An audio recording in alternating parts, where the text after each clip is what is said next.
प्रिय विद्यार्थियों नमस्कार। मैं लक्ष्मण सिंह रघुवंशी नवांक डिजी लेसन्स में आपका स्वागत करता हूं। बच्चों, आज हम पर्यावरण विषय के अध्याय 9 बदलते परिवार के विषय में चर्चा करेंगे। बदलते परिवार। यहाँ निम्मी, शेरिंग और नाज़ली के परिवारों के कुछ चित्र दिए गए हैं। चित्रों को देखो और चर्चा करो। नन्हा मेहमान। निम्मी का परिवार बहुत खुश है। उसके यहाँ नन्ही सी छोटी बहन आई है। ये जो आप देख रहे हैं नन्ही सी छोटी सी एक गुड़िया है। और जब हमारे परिवार में कोई नन्हा सा मेहमान आता है तो हमें बहुत खुशी होती है और एक खुशी का माहौल सारे परिवार में महक उठता है।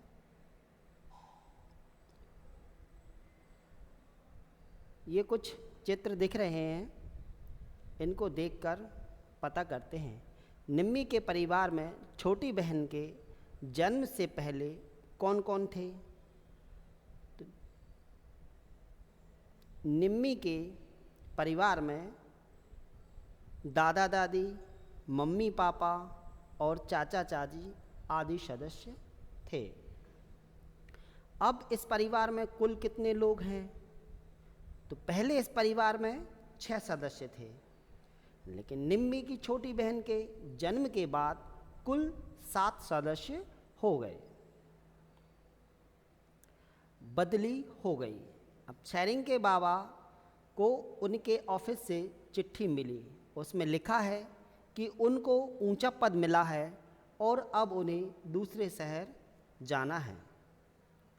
सोचो, जब शेरिंग के बाबा ने अपने घर वालों को चिट्ठी दिखाई तो घर के अलग अलग लोगों को कैसा लगा होगा।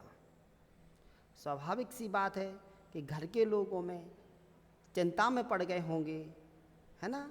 उनके मन में, मस्तिष्क में नए नए विचार उत्पन्न हो रहे होंगे कि अब क्या होगा, कैसे नई जगह जाएंगे, कैसे परिवार सेट होगा। ये सारी चीज़ें हमारे दिमाग में चलती हैं। अब बाबा की बदली होने के कारण शेरिंग के परिवार में क्या बदलेगा। जैसे शेरिंग के परिवार में से कौन कौन उसके पापा के नए घर में रहेंगे। शेरिंग अब किस स्कूल में जाएगा। क्या शेरिंग के दोस्त बदलेंगे। क्या तुम्हारे परिवार में किसी को काम के कारण नई जगह जाना पड़ा था। तो लगभग सभी जगह और हर परिवार में कहीं ना कहीं यह बदले का क्रम चलता रहता है। परिवार हमेशा बदलते रहते, यहाँ से वहाँ कुछ न कुछ, किसी न किसी कारणवश ये सारे कार्य होते रहते हैं। क्या तुम्हारी कक्षा या स्कूल में भी दूसरी जगह से बच्चे आए हैं? यदि हाँ तो उनसे बातचीत करो। वे कहाँ से आए हैं, पहली जगह का स्कूल कैसा था, उन्हें यहाँ क्या क्या नया लगा, क्या उन्हें यह बदलाव अच्छा लगा, इसके बारे में चर्चा कीजिए।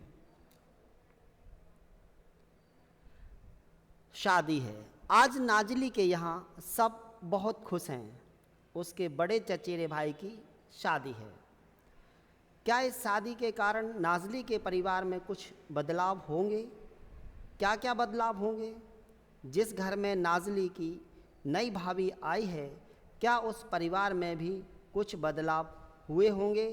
और वो क्या क्या हुए होंगे? तो बदलाव तो हुए हैं। जैसे शादी के कारण नाज़ली के परिवार में नई भाभी आने के कारण बड़ी प्रसन्नता और आनंद का माहौल होगा। और अब उनके लिए घर में भी एक अलग व्यवस्था करनी होगी। एक नया कमरा बनवाना पड़ेगा, या है तो उनकी व्यवस्था करना पड़ती है, जैसा कि हमारे घरों में होता है। तुम भी अपनी माँ, चाची या मामी से पता करो कि वे उनकी शादी के पहले कहाँ रहती थीं।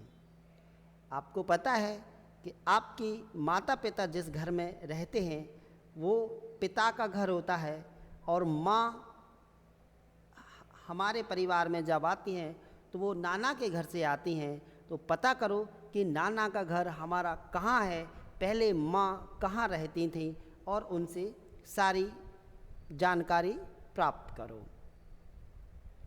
मेरा परिवार कल, आज और कल, सभी के परिवार किसी न किसी कारण से बदलते रहते हैं। देखें तुम्हारा परिवार भी बदला है कि नहीं। जब तुम्हारे दादा दादी या नाना नानी तुम्हारे जैसे छोटे थे, तब भी क्या तुम्हारा परिवार वैसा ही था जैसा आज है? बिल्कुल नहीं, ऐसा नहीं होता है। याद है कक्षा 3 में तुमने सीतम्मा के परिवार के पेड़ का चित्र देखा था। तुमने अपने परिवार के पेड़ का चित्र भी बनाया था। चलो फिर से परिवार का पेड़ बनाएं। अपने दादा दादी या नाना नानी से पता करो कि जब वे तुम्हारी उम्र के थे तब उनके परिवार में कौन कौन थे। अपनी कॉपी में उनमें से किसी एक के बचपन के परिवार का पेड़ बनाओ। क्या इस परिवार के पेड़ में तुम या तुम्हारे भाई बहन, माता पिताजी कहीं दिखाई दे रहे हैं? जी नहीं, इसमें नहीं दिखाई दे रहे होंगे, क्योंकि तुम्हारा तो उस समय जन्म ही नहीं हुआ था। अब तुम अपने आज के परिवार का पेड़ अपनी कॉपी में बनाओ। इस पेड़ में अब तुम कहाँ हो?